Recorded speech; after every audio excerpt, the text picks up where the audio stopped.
আমরা আজকেও 1202টা মামলা প্রত্যাহারের অনুমোদন দিয়েছি, যেগুলো ফেসিবাদের সময়, বিগত ফেসিবাদী সরকারের সময় রাজনৈতিক উদ্দেশ্য প্রণোদিত মামলা ছিল। এগুলো প্রত্যাহারের জন্য আজকে অনুমোদন দেওয়া হয়েছে।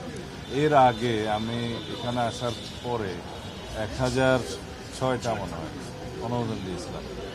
আর যে সমস্ত মামলা প্রত্যাহারের জন্য বিগত ইন্টারিম সরকারের সময় উদ্যোগ নিয়েছিল, রাজনৈতিক উদ্দেশ্যে হয়রানিমূলক মিথ্যা এবং বানোয়াট মামলা দিয়েছিল বিগত 17 বছরে রাজনৈতিক কর্মী সহ অন্যান্য সমাজের বিভিন্ন স্তরের মানুষের বিরুদ্ধে, সাংবাদিক সহ, সেই সমস্ত মামলায় বিবেচনা করা হয়েছিল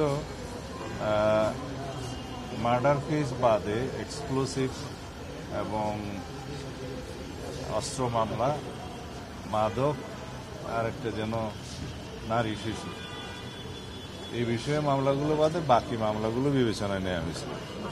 কিন্তু আমার বিরুদ্ধে বহু মার্ডার কেস দেওয়া হয়েছে, বিস্ফোরক তো আছেই, অস্ত্র মামলা আছে, রাজনৈতিক উদ্দেশ্যে এরকম মামলা দেয়া হয়েছে। এগুলো সত্যিকারভাবে যেগুলো রাজনৈতিক উদ্দেশ্যে দেয়া, এগুলো যাচাই বাছাই করে পুনরায় রাজনৈতিক মামলাগুলো প্রত্যাহারের বিষয়ে আমরা আর একটা উদ্যোগ নিচ্ছি, এবং এটা যাতে কোনো অপব্যবহার না হয় সেজন্য যথেষ্ট সতর্কতা অবলম্বন করার জন্য কি করা যায়, কিভাবে যাচাই বাছাই কমিটি করা যায়, সেগুলো চিন্তা করছি। এটা আজকে কালকের মধ্যে সিদ্ধান্ত হবে।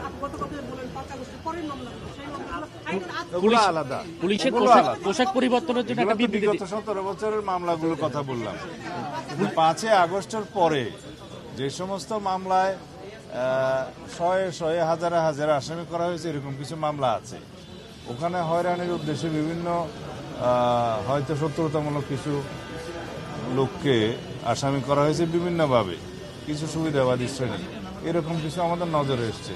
এগুলো যাচাই বাছাই করে আমরা ফাইন্ড আউট করবো, একটা বিহিত ব্যবস্থা করতে হবে, কারণ আইনের শাসন প্রতিষ্ঠা করতে হবে। আর মামলাবাজির মধ্য দিয়ে যদি কারো হয়রানি হয়, তো সেটা আইনের শাসন হলো না।